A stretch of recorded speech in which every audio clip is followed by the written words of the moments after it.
Our last reader this evening is Mary Helen Specht.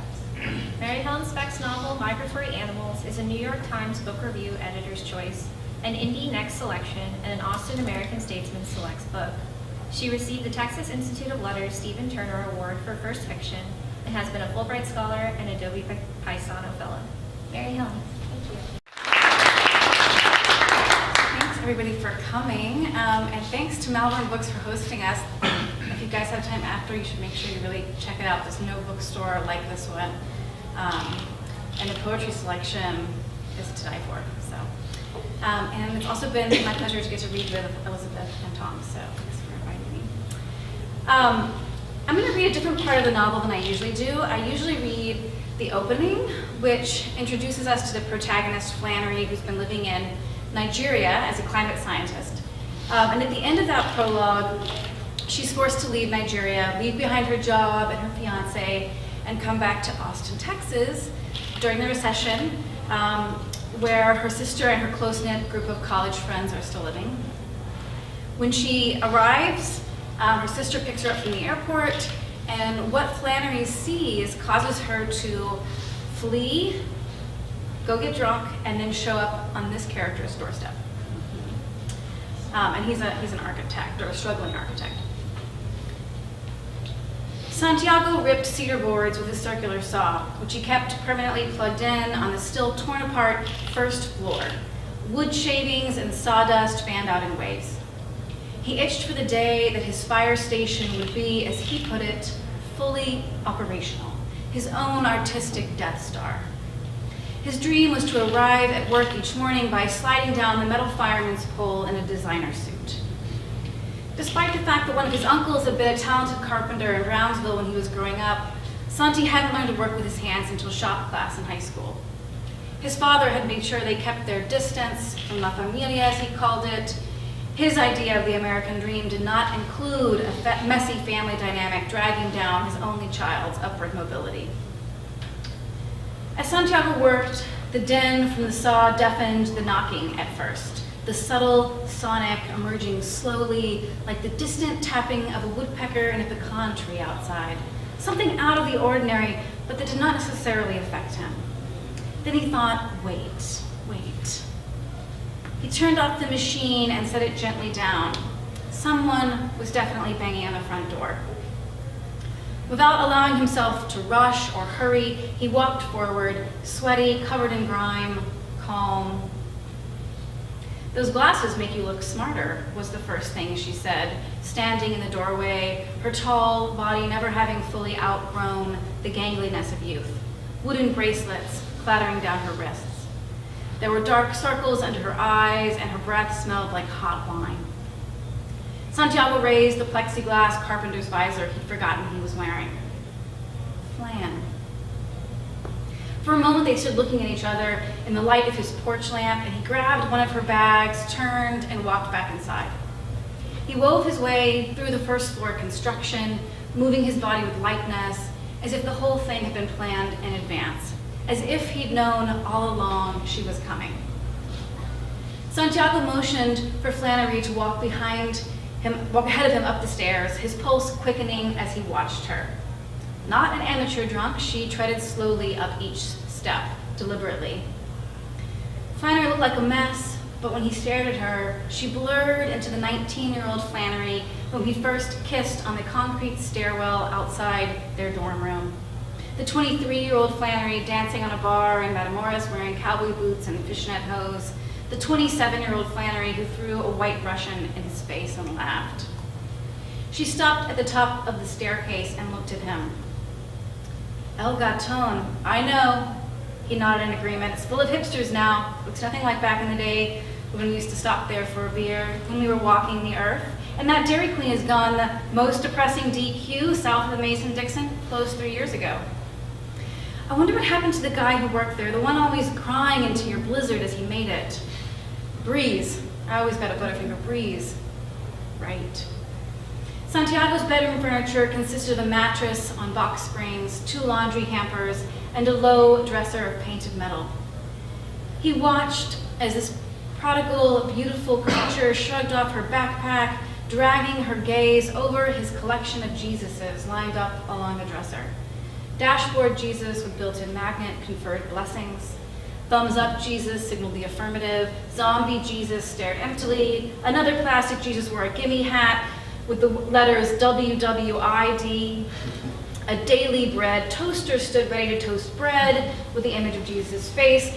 Clapping dashboard Jesus rotted in the box labeled Enlightenment on a spring. And the Happy Birthday Jesus tree topper doubled as a motion sensor, sounding a tinny alarm as they passed by. Wow, it's a lot, when you read it out loud, it's a lot more Jesuses than it seems when you're reading it. Flannery nodded and said, nice. She said it like she'd forgotten that she was with him when he bought his first one. Maybe she had. Let me show you around. Later, not in the mood for brushed bronze hardware quite yet. Yeah? He asked with faux concern. It was just like her to march in from Africa with such self-righteousness, as though he and Harry hadn't had to close their shop downtown, as though their college friend Stephen's farm wasn't going broke and Brandon's funding at the Climate Institute wasn't evaporating, and half the people they knew weren't laid off and stuck in homes worth a third of what they had been. This is the new America, sweetheart. Recessed lighting and brushed bronze hardware is all we have left. She reached out and patted his head as if to say it was all right, and then sat on the edge of his bed and looked at him. I could eat anything, anything at all. Santiago was proudest of the kitchen, with its metal counters and deep sinks, pots and pans hanging from hooks on the ceiling. He decided on puttanesca sauce because it would be fast. Tomatoes, onion, garlic, olives, and red pepper flakes sauteed over high heat. He thought about the way Flannery used to chop garlic, hunching over the project, taking forever, but managing to slice each clove in 3 directions such that it fell apart into perfect tiny squares. Garlic bricks for the fairy people, she would say.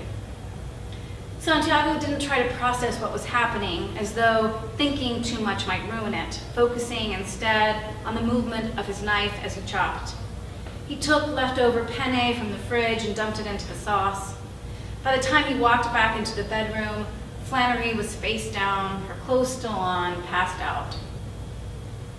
Sighing, he sat beside her and ate the pasta by himself. He could have used a little more salt. Balancing the plate in one hand, he used the other to pull off Flannery's shoes and socks. He had to jerk hard, and this woke her a little. She groaned and turned over, her eyes fluttered, unfocused. She poked at his arm and whispered, "Hey, have you noticed anything weird about my sister lately?" "Weirder than usual," he said through a full mouth. "She picked me up at the airport." Flannery curled herself into a ball like a snail. "She's starting to fall apart, like my mom. Watch her closely. She loses control of her body sometimes." Santiago sat on the edge of the bed, the plate of pasta like a stone in his hands. He didn't move. Flannery fell asleep again. Downstairs, Santiago took off his carpenter's visor to rub his eyes, then put it back on. His shoulder throbbed, but he began again, sanding down the corners of the cedar with fast, repetitive strokes, wearing himself out, working his mind through Flannery's words. At first, he'd considered calling their friend Brandon, but to say what? "Hey, buddy, is your wife coming down with an incurable disease by chance?" No, Flannery was drunk. Flannery didn't know what she was talking about. She hadn't been here in forever. Santiago comforted himself with the miracle of Flannery's presence in his bed. They'd been together on and off again over the years, but not lately, not since she'd moved to Nigeria, years ago now, avoiding being alone with him whenever she came back on her trips that seemed to last mere hours. On only one visit did she stay out late at the West Annie Ice House after the others left, but not to go home with him. It was Christmas Eve, and a few of their friends had met at the old bar with its outdoor picnic tables where they could smoke while drinking ice-cold cans of Pearl and escape for a few hours the suffocation of family. "It's been a long transition into friendship," Flannery had said, twisting her hair into a knot, "but we finally seem to have done it." Does that mean we can't get naked anymore? He'd been too proud to reveal the sting. There are downsides to everything. She hugged him gently from behind before wrapping her neck in a gauzy scarf and walking away. What had changed? What had brought her to his fire station? Santiago didn't want the reason to be her sister Molly because he loved Molly, they all did. But also, selfishly, this wasn't how he wanted to get Flannery back. He wanted her to come back to him out of love because she'd finally realized they belonged together. In the middle of the night, Santiago could no longer keep moving. He unplugged his saw, went upstairs, spread his body out on the polished concrete floor of the entryway, and drifted off into restless half-sleep.